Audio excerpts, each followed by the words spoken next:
Welcome back QC Hindi classes के platform से मैं जेपी सर आप सभी सम्मानित अनुरागियों साहित्यों का हार्दिक अभिनंदन करता हूं।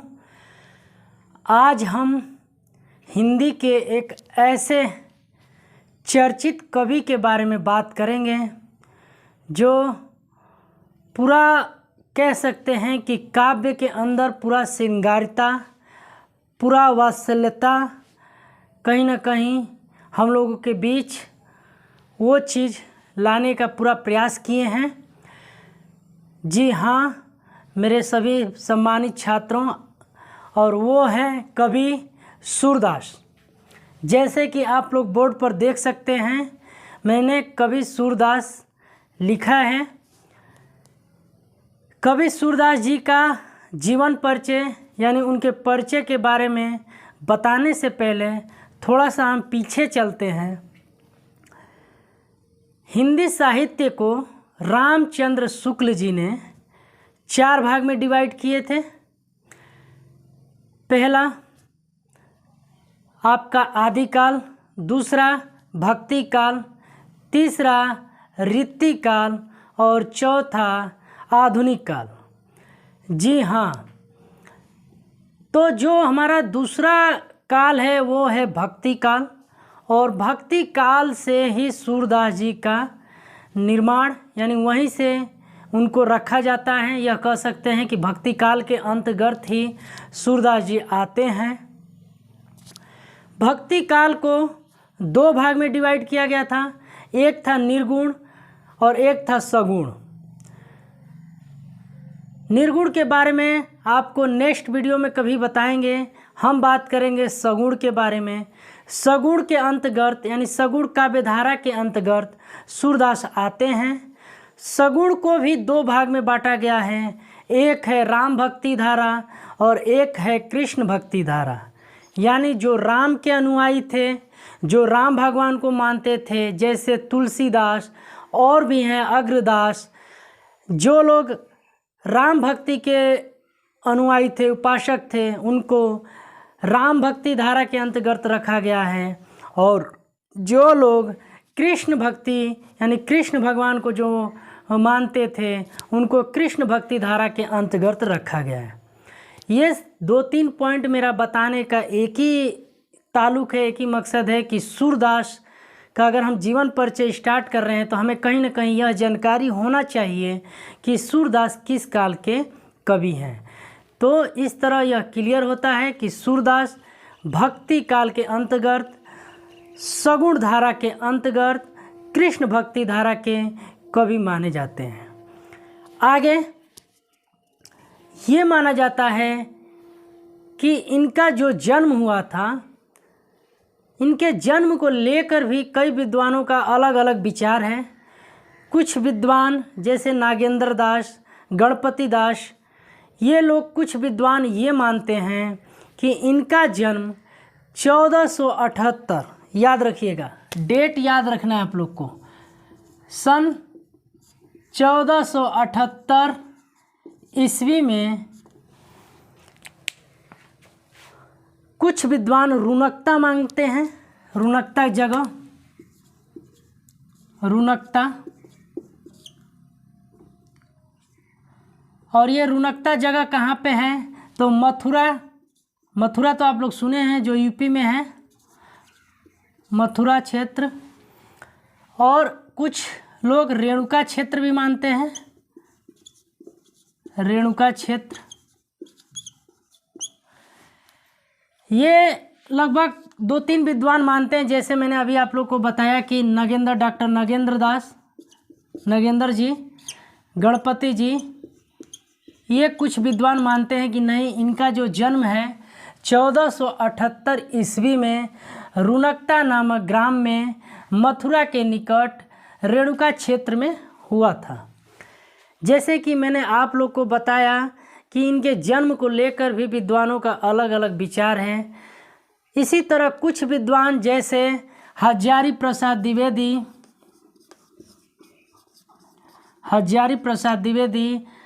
रामचंद्र शुक्ल, श्याम सुंदर दास, श्याम सुंदर दास, ये कुछ विद्वान कहते हैं कि नहीं, इनका जो जन्म हुआ है वो दिल्ली के निकट सिही नामक ग्राम में हुआ है। निकट सिही नामक ग्राम यानी गांव में हुआ है। जैसे कि आप लोग देख सकते हैं, कुछ विद्वान रुनकता जगह मानते हैं जो मथुरा के निकट है। कुछ विद्वान कहते हैं कि नहीं, इनका जो जन्म हुआ है वो दिल्ली के निकट सिही नामक ग्राम में हुआ है। लेकिन आपको सन बिल्कुल क्लियर है, सन याद रखिएगा कि इनका जो जन्म हुआ था वो हुआ था 1478 ईस्वी में। ठीक है, अब आगे बढ़ते हैं, इनके गुरु की बात करते हैं। तो इनके गुरु का नाम बल्भाचार्य था। ठीक है, इनके गुरु जो थे बल्भाचार्य थे। गुरु बल्भाचार्य। बल्भाचार्य के कुल 8 शिष्य थे। बल्भाचार्य के कुल 8 शिष्य माने जाते थे और उन्हीं 8 शिष्यों में एक शिष्य सूरदास भी थे।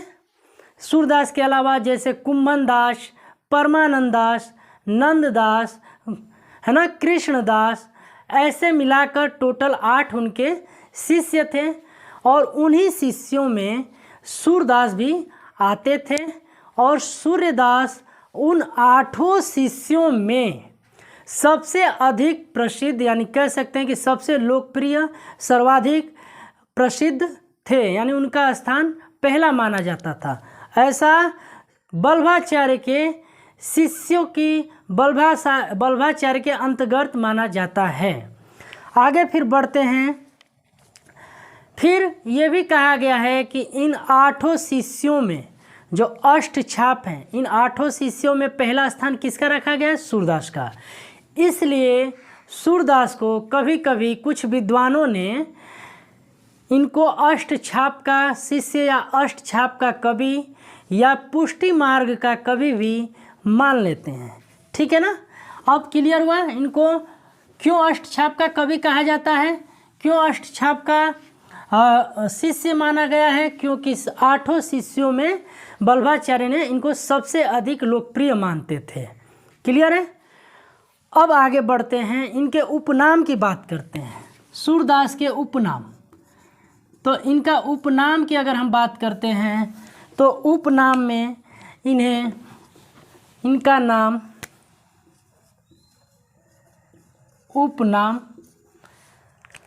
उपनाम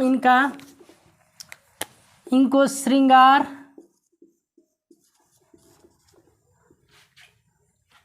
प्लस वात्सल्य, इन्हें श्रृंगार और वात्सल्य दोनों के सम्राट माने जाते थे।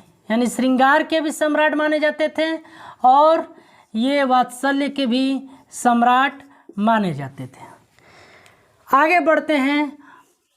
ऐसा माना जाता है कि यह अकबर के समकालीन थे। कौन? सूरदास। सूरदास अकबर के समकालीन थे। कभी कभी कंपटीशन में ये कई बार पूछता भी है कि सूरदास किसके समकालीन थे, तो अकबर के समकालीन थे। याद रहेगा आप लोग को। समकालीन का मतलब उनके ही समय के अंतर्गत, या दरबारी भी बोल सकते हैं कि अकबर के दरबारी थे। अब ये तो सारी चीज़ इनसे संबंधित कुछ इम्पोर्टेंट बातें थी। आगे बढ़ते हैं, इनके मृत्यु की बात करते हैं। तो इनका जो मृत्यु होता है, थोड़ा सा एक पॉइंट और यहाँ पे छूट रहा है। बल्भाचार्य का इनका संपर्क यानी इनका मिलन ऐसा माना जाता है कि गौ घाट के पास गौ घाट के पास होता है, ठीक है ना, लगभग 1509 ईस्वी के आसपास, ईस्वी के आसपास गौ घाट के पास किससे मिलन होता है? इनके जो गुरु मैंने अभी बताया ना, बल्भाचार्य, वहीं पे इनसे संपर्क होता है और वहीं से ये उनके शिष्य बन जाते हैं। तो अब थोड़ा सा इनका जो आखिरी पॉइंट बचा है परिचय से संबंधित, इनके जीवन परिचय के अंतर्गत, मतलब आखिरी कहने का मतलब जो इनके मृत्यु की बात करेंगे तो इनके मृत्यु पारसौली नामक ग्राम में हुआ था, ठीक है ना, इनका मृत्यु पारसौली नामक ग्राम में हुआ था। अगर हम इनके मृत्यु की बात करें तो पारसौली ग्राम याद रखना है आप लोग को, पारसौली नामक ग्राम ये कहाँ पे है? गोवर्धन के पास। गोवर्धन कहाँ है? वही मथुरा और आगरा के जो मार्ग रास्ता के बीच में ही ये जगह पड़ता है। मथुरा और आगरा के बीच में ये जगह पड़ता है और वहीं पे इनका मृत्यु होता है। बात आती है सन की, यानी किस सन में इनकी मृत्यु हुई थी, तो सन भी आप लोग को इम्पोर्टेंट है, सन भी याद रखना है, 1583 ईस्वी में, ठीक है ना। कह सकते हैं कि इनका जो मृत्यु हुआ था वो 1583 ईस्वी में हुआ था। जन्म मैंने आप लोग को बता ही दिया 1478, ठीक है। तो ये 2-3 पॉइंट हमने यहाँ पे क्लियर किया है। अब हम लोग आगे बढ़ते हैं और आगे इनके जो मोस्ट पॉइंट है वो है इनसे संबंधित, यानी इनके जीवन परिचय से संबंधित ग्रंथ यानी रचनाएं।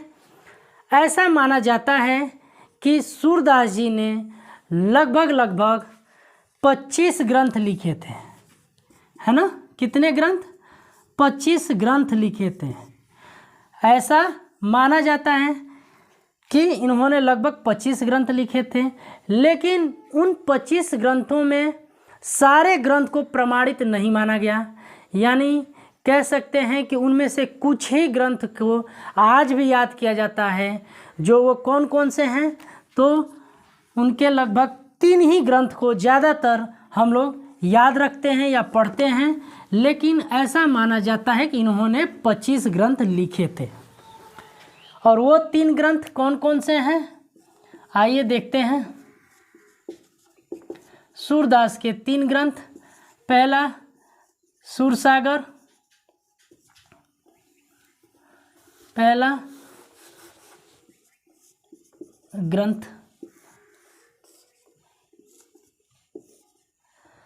सूरसागर, सुरसरावली,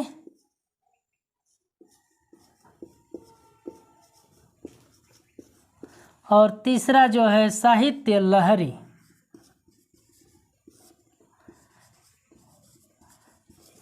इनके अलावा भी और भी ग्रंथ है, जानकारी के लिए याद रखिएगा, जैसे नल दमयंती भी इन्हीं का है, लल दमयंती, ठीक है। ब्याहो भी है, ब्याहलो भी है ना। यानी और भी बहुत सारे ग्रंथ हैं, जैसे मैंने आप लोग को बताया ना कि इनके 25 ग्रंथ हैं, लेकिन 3 ही ग्रंथ को मुख्य माना जाता है। इन्हीं 3 के बारे में हम लोग चर्चा भी करते हैं और पढ़ते भी हैं, ठीक है ना। तो ये सारी चीज़ें मैंने सूरदास से संबंधित, जैसे उनके जीवन परिचय से संबंधित मैंने अवगत कराया है, उनके बारे में आप लोग को बताया है। आगे इनसे संबंधित कुछ पॉइंट और भी हैं, आइए उसको भी देखते हैं। आगे बढ़ते हैं तो हमारे मानस पटल पे सूरदास जी से संबंधित एक प्रश्न उठता है, और प्रश्न है कि कई विद्वान, हिंदी साहित्य के कई विद्वान या कुछ विद्वान ये मानते हैं कि सूरदास जन्मांध थे। जन्मांध का मतलब कि जन्म से अंधे थे, ठीक है ना। यानी कुछ विद्वान यह मानते हैं कि सूरदास जन्मांध थे, यानी बचपन से ही वो अंधे थे। लेकिन यहीं पर कुछ विद्वान कहते हैं कि नहीं, वो बचपन से जन्मांध नहीं थे, वो बाद में जाकर जन्मांध हुए। तो कहीं ना कहीं यह क्वेश्चन एक चिंताजनक की बात है, कहीं ना कहीं यह क्वेश्चन हमें थोड़ा सा परेशानी डालने की बात करती है। लेकिन इसको भी मैं क्लियर कर देना चाहता हूँ आप लोग को। ये सही है कि कुछ विद्वान ने जन्मांध माना है और हम बुक वगैरह में भी यही पढ़ते हुए आ रहे हैं। लेकिन ये भी बात सही हो सकता है, कुछ विद्वान का मानना है कि ये जन्मांध नहीं थे, बाद में जन्म अंधे हुए थे। ये दोनों पॉइंट का रीज़न ये हो सकता है कि अगर ये बचपन से जन्मांध थे तो हिंदी काव्य में, हिंदी कविता में इन्होंने इतनी अच्छी पंक्ति कहाँ से लिखा, इतनी अच्छी कविता में श्रृंगारिता कहाँ से लाए, उसके अंदर वात्सल्य कैसे भरे, कहीं ना कहीं ये क्वेश्चन ज़रूर उठता है। कुछ विद्वान कहते हैं कि सही बात है, कहते हैं कि अगर ये अंधे रहते तो ये सारी चीज़ें लिखते कैसे, ये इनका पद कैसे लिखते, ये काव्य में अपने दोहे कैसे लिखते, कविता कैसे लिखते, है ना। तो कहीं ना कहीं ये क्वेश्चन का सवाल है, क्वेश्चन है यहाँ पे। और कुछ विद्वान ये भी मानते हैं कि नहीं, ये कृष्ण भगवान को मानते थे, तो ये बचपन से तो अंधे थे ही, लेकिन कृष्ण भगवान के ये उपासक थे, इनके ऊपर कृष्ण जी का बहुत बड़ी क्या बोल सकते, आशीर्वाद बोल सकते हैं कि वो कृष्ण जी की ही शक्ति था, जो वो अंधे रहकर भी उन्होंने लिखना जान लिए थे, लिखना सीख लिए थे। ऐसा कुछ विद्वान मानते हैं, क्योंकि कृष्ण जी के आशीर्वाद है, कृष्ण जी के वो उपासक है, इसलिए उनका कृष्ण जी का पूरा उनके ऊपर हाथ है ना, आशीर्वाद है। इसके वजह से भी हो सकता है कि प्रकोप है उनका, कृष्ण जी का प्रकोप है, जिसके वजह से भी उनके आशीर्वाद से भी वो अंधे थे तो लिख सकते थे, ऐसा माना जाता है, ठीक है ना। लेकिन कुछ विद्वान कहते हैं कि नहीं, ये लिखने के बाद कुछ समय के बाद इनका मृत्यु हो जाता है। तो दोनों बातें मैंने यहाँ पे क्लियर कर दिया है।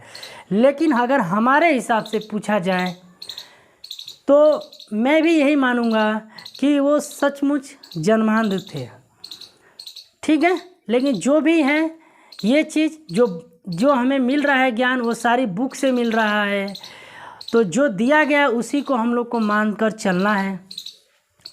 फिर इनके बारे में बहुत ही अच्छी बात रामचंद्र शुक्ल जी ने कहा है। रामचंद्र शुक्ल जी ने कहा है कि जिस तरह राम भक्ति धारा यानी जो तुलसीदास हैं वो रामचरित का गुणगान करते हैं, यानी सभी में श्रेष्ठ माने जाते हैं। कौन? तुलसीदास, है ना, राम भक्ति धारा के अंतर्गत। ये कौन कह रहे हैं? रामचंद्र शुक्ल कह रहे हैं कि जिस प्रकार रामचरित गान को करने वाले कवियों में गुणगान करने वाले गोस्वामी जी का स्थान सर्वश्रेष्ठ है, उसी प्रकार सूरदास जी का कृष्ण चरित गाने वाले भक्त कवियों में सबसे ऊंचा है। यह बात कौन कह रहे हैं? रामचंद्र शुक्ल ने कहा है। यानी कह सकते हैं कि वास्तव में रामचंद्र शुक्ल ने तुलसीदास को सूर्य और सूरदास को चंद्रमा का प्रतीक दिया है। यानी कहने का मतलब यह है कि काव्य यानी कविता के अंतर्गत जिस तरह रात और दिन की प्रक्रिया सूर्य और चंद्रमा करते हैं, उसी तरह काव्य के अंतर्गत ये रात और दिन ये दोनों हैं। कौन कौन? तुलसीदास और सूरदास। क्लियर है? फिर आगे बढ़ते हैं तो आगे एक बहुत ही अच्छे विद्वान श्याम सुंदर दास ने इनके बारे में कहा है, सूरदास जी के बारे में। इन्होंने कहा है कि अगर सूरदास जन्मांध रहते, जन्म से अंधे रहते, तो ये अपने काव्य में यानी कविता में इतनी अच्छी श्रृंगारता वात्सल्यता कैसे लाते, ये कैसे लिख पाते अगर अंधे रहते तो। अंधा व्यक्ति देख नहीं सकता है, वो लिखने की तो बड़ा अलग बात है। तो ये बात श्याम सुंदर दास भी लिखते हैं और ये भी कहते हैं कि श्रृंगार और वात्सल्य के क्षेत्र में जहाँ तक इनकी दृष्टि पहुँची है वहाँ तक किसी और कवि का नहीं है। तो आई होप, मैं उम्मीद करता हूँ कि जो आज का टॉपिक हम लोग हिंदी में प्रवेश कर चुके हैं और ये कह सकते हैं कि सभी स्टूडेंट्स के लिए अनिवार्य तो है ही, लेकिन ये क्लास 10th का जो अभी नया सिलेबस चल रहा है या आया हुआ है उसमें पहला टॉपिक क्षितिज भाग 2 में काव्य में पहला टॉपिक सूरदास जी का ही है, जो उद्धव और कृष्ण जी के मित्रता के बारे में वर्णन किया गया है। तो पहला टॉपिक क्लास 10 के लिए सूरदास जी का है और इसलिए मैं सूरदास जी का आज परिचय करा रहा हूँ, उनके जीवन के बारे में बता रहा हूँ। तो आई होप, मैं उम्मीद करता हूँ कि आप लोग को मेरे आज के द्वारा दिए गए टॉपिक पर जो विशेष बातें की गई है, जो विशेष जानकारियाँ दी गई है सूरदास जी के जीवन परिचय के बारे में, उनके जन्म के बारे में, उनके मृत्यु के बारे में, उनके गुरु के बारे में, है ना, और उनके ग्रंथ के बारे में, ये सारी चीज़ें मैं आप लोगों को विशेष जानकारी दिया हूँ। तो चलिए, मैं आशा करता हूँ कि आप लोग को ये टॉपिक समझ में आया भी होगा और आप लोग को अच्छी लगी है टॉपिक, तो आप लोग ज़रूर लाइक करिए ताकि मुझे भी पता चले कि आप लोग कितना समझ रहे हैं इस चैप्टर को। ठीक है, चलिए आज के लिए इतना ही। जय हिंद।